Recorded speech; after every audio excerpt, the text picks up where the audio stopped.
Hi అండి, నేను మీ Shilpa Vinay. Welcome to Vinsy kitchen. ఈరోజైతే మనం పండగలప్పుడు ఈజీగా చేసుకుని పరమాన్నం రెసిపీని చూద్దాము. ఒక్కసారి ఈ పద్ధతిలో చేసి చూడండి. పరమాన్నం పాలు విరిగిపోకుండా చాలా అంటే చాలా రుచిగా, తిన్నా కొద్దీ తినాలనిపించేలా ఉంటుంది. మరి కమ్మనైన ఈ బెల్లం పరమాన్నం ఎలా తయారు చేసుకోవాలో చూసేద్దాం రండి. పరమాన్నం కోసం ఇక్కడ నేను 1/2 కప్పు బియ్యం తీసుకున్నాను. ఈ బియ్యంతో పాటుగా 1 టేబుల్ స్పూన్ నిండుగా పెసరపప్పు, అలాగే 1 టేబుల్ స్పూన్ నిండుగా సగ్గు బియ్యం కూడా వేసుకోవాలి. వీటిని 1-2 సార్లు శుభ్రంగా కడిగేసి 1/2 కప్పు నీళ్లు పోసి గంట పాటు నానపెట్టుకోవాలి. ఇలా నానపెట్టుకుంటే అన్నం చక్కగా ఉడుకుతుంది, త్వరగా కూడా ఉడుకుతుంది. 1 అవర్ తర్వాత స్టవ్ పైన అడుగు మందం కలిగింది పెట్టేసుకుని 2 కప్పుల చిక్కటి పాలు పోసుకోవాలి. చిక్కటి పాలు అయితే పరమాన్నం రుచిగా వస్తుంది. ఈ పాలతో పాటుగా 1 కప్పు నీళ్లు కూడా పోసేసి ఈ పాలని 1 పొంగు వచ్చే వరకు కాగనివ్వాలి. ఈ పాలు కాగేలోపు స్టవ్ పైన మరొక గిన్నె పెట్టేసుకుని 1 కప్పు తురిమిన బెల్లం, 1/2 కప్పు నీళ్లు పోసి ఈ బెల్లాన్ని కరిగించుకోవాలి. ఎటువంటి పాకం అవసరం లేదు. బెల్లం కరిగిన తర్వాత 1-2 నిమిషాల పాటు ఉడికించుకోండి. లో ఫ్లేమ్లో 2 నిమిషాల పాటు ఉడికించుకొని స్టవ్ ఆఫ్ చేసేసుకోండి. ఎటువంటి పాకం అవసరం లేదు. ఇలా ఉడికించేసుకుని స్టవ్ ఆఫ్ చేసేసి ఈ బెల్లం సిరప్ని పూర్తిగా చల్లారనివ్వాలి. ఈలోపు పాలు కూడా కాగిపోయాయి, చూడండి చక్కగా పొంగుతున్నాయి కదా. ఇప్పుడు ఇందులో మనం నానబెట్టుకున్న బియ్యం నీళ్ళతో సహా వేసేసుకోవాలి. వేసేటప్పుడు జాగ్రత్తగా వేయండి, పాలు చేతి మీద పడతాయి, నిదానంగా వేసుకోవాలి.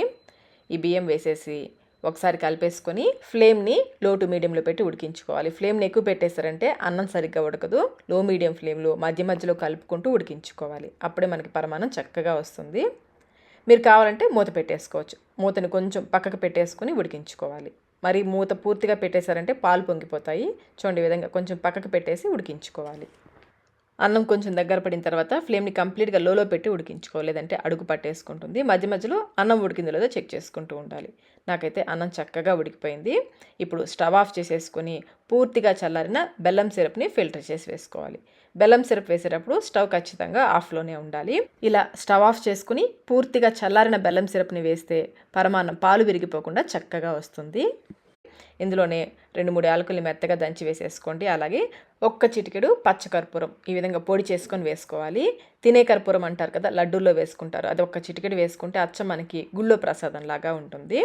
అంతా ఒకసారి ఈ బెల్లం సిరప్ అంతా కూడా బాగా కలిసేలా కలుపుకోవాలి. ఇలా కలిపి మళ్ళీ స్టవ్ ఆన్ చేసుకుని లో ఫ్లేమ్లో ఈ బెల్లం సిరప్లో అన్నంని కొంచెం సేపు 1-2-3 నిమిషాల పాటు ఉడికించుకోవాలి. మరొక పక్కన స్టవ్ పైన ప్యాన్ పెట్టేసుకుని 2 టేబుల్ స్పూన్ల నెయ్యి వేసేసి ముందు ఎండు కొబ్బరి కానీ పచ్చి కొబ్బరి కానీ చిన్న ముక్కలుగా కట్ చేసి వేసి వేయించుకోవాలి. ఇవి కొంచెం వేగిన తర్వాత కొన్ని జీడిపప్పు కిస్మిస్ కూడా వేసి వేయించేసుకుని ఈ పప్పుల్ని ఉడికించుకున్న పరమాన్నంలోకి వేసేసుకోవాలి. అంతా ఒకసారి బాగా కలిసేలా కలిపేసుకుని స్టవ్ ఆఫ్ చేసేసుకోవాలి. అంతేనండి, నోరూరించే బెల్లం పరమాన్నం రెడీ అయిపోయింది.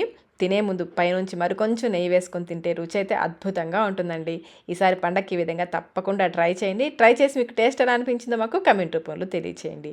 వీడియో నచ్చినట్లయితే లైక్ చేయండి, మీ ఫ్రెండ్స్కి ఫ్యామిలీ మెంబర్స్కి షేర్ చేయండి. మన ఛానల్ని ఫస్ట్ టైం చూస్తున్నట్లయితే సబ్స్క్రైబ్ కూడా చేసుకోండి. Thank you.